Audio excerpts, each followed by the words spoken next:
आता आपण आहोत सध्या कोल्हापूरमध्ये. कोल्हापूरमधून आपण जाणार आहोत आता ज्योतिबासाठी. पहिला आता एकदा नाश्ता करूया. हिंदूवडा वगैरे, पोहे वगैरे बरेचसे बघूया, काहीतरी नाश्ता करूया. कचोरी स्टॉपच्या समोरचे स्टॉल आहे.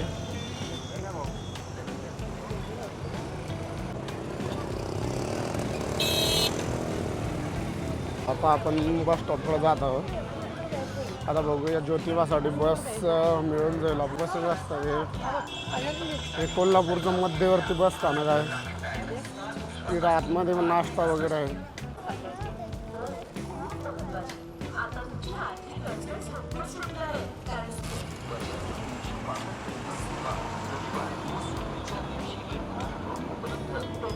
नमस्कार मित्रांनो, आपण आता कोल्हापूरमध्ये आलेलो आहे. आता सकाळचे 9 वाजलेले आहेत आणि आता आपण इथून जाणार आहोत ज्योतिबासाठी. ज्योतिबाचं जे अंतर आहे कोल्हापूरवरून जवळपास 30 किलोमीटर आहे आणि तिथं मध्यवर्ती बस स्थानकमधून 5-10 मिनिटाला ज्योतिबासाठी बसेस असतात. बऱ्याचशा बसेस असतात ज्योतिबासाठी. तर आता जाऊया आपण ज्योतिबासाठी. बघूया आपल्याला बस मिळते का. हे बघू शकता, हे कोल्हापूरचं मध्यवर्ती बस स्थानक आहे. तुला आला तर तुम्हाला इथं इकडून पलीकडून फलट आहे का ज्योतिबा नावाचा. तिथं ज्योतिबा दर 5 मिनिटाला ज्योतिबासाठी बस असते. 5-10 मिनिटाला ज्योतिबा. मित्रांनो, आपल्याला आता बस मिळालेली आहे ज्योतिबासाठी. ज्योतिबाचं जे अंतर आहे जवळपास 25-30 किलोमीटर आहे. तरी 1 तास लागतो ज्योतिबाला जाण्यासाठी. तर आता जाऊया ज्योतिबासाठी.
तर फायनली मित्रांनो आता आपण ज्योतिबा येथे पोहोचलेलो आहे. हे आपण बघू शकता, हे आहे ज्योतिबाचं बस स्थानक आणि खूप असं सुंदर असं हिल स्टेशन पण आहे. एकदम असं हे याची उंची जी आहे समुद्र सपाटीपासून जवळपास 3100 फूट आहे. एकदम स्वच्छ आणि सुंदर असं हिल स्टेशन आहे आणि एकांत आहे. या आपण ज्योतिबाचे दर्शन करण्यासाठी, याला दख्खनचा राजा म्हणून पण ओळखल्या जाते ज्योतिबाला. मित्रांनो आता आपण नाश्त्यासाठी थांबलेलो होतो ज्योतिबाच्या वरती. तर आपण नाश्त्यामध्ये मागवलेला आहे मिसळपाव. तर आता मिसळपावची टेस्ट बघूया कशी येतात. आपण आता नाश्ता करण्यासाठी थांबलेलो होतो. घरी नाश्त्यात मी मागवलेलं आहे मिसळपाव. टेस्ट चांगली आहे कारण इकडं वरती जास्त हॉटेल वगैरे नाही आहे डोंगरावरती. तर आपल्याला मिसळपावच घ्यावा लागला.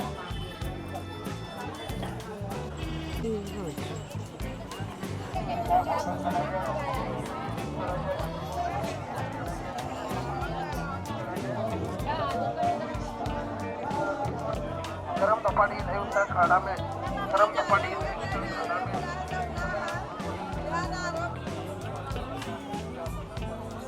आता आपण मंदिराच्या गेटजवळ आलेलो आहे. हे बघू शकता तुम्ही, समोरच मंदिराचा गेट दिसत आहे आणि ज्योतिबाला दख्खनचा राजा म्हणून पण ओळखलं जातं. अतिशय प्राचीन मंदिर आहे. हे मंदिराचं मुख्य प्रवेशद्वार आहे वरतीचं आणि इथून आता आपल्याला खाली उतरावं लागतं.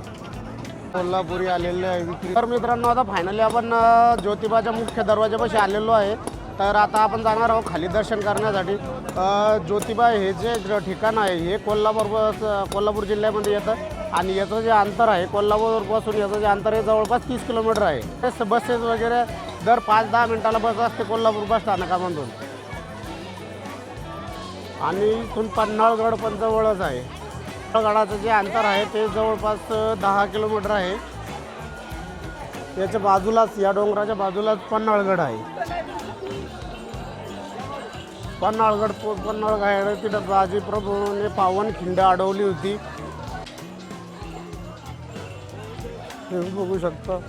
तर आपल्याला पायऱ्या उतरून खाली जायचं आहे. गर्दी तर खूप दिसते. बघूया आता दर्शनासाठी किती वेळ.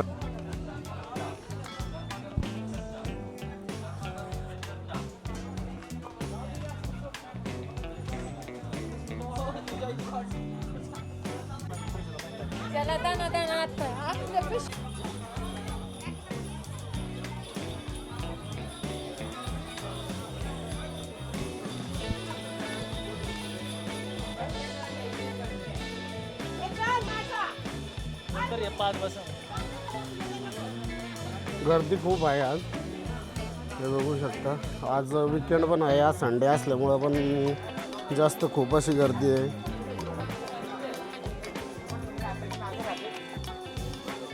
हे बघू शकता. आता आपल्याला मंदिराचा कळस दिसत आहे समोर. हे समोर ज्योतिबाचं मंदिर आहे. ज्योतिबा मंदिराला केदारलिंग म्हणून, केदारलिंग, ज्योतिर्लिंग असे बरेचसे नावं आहेत.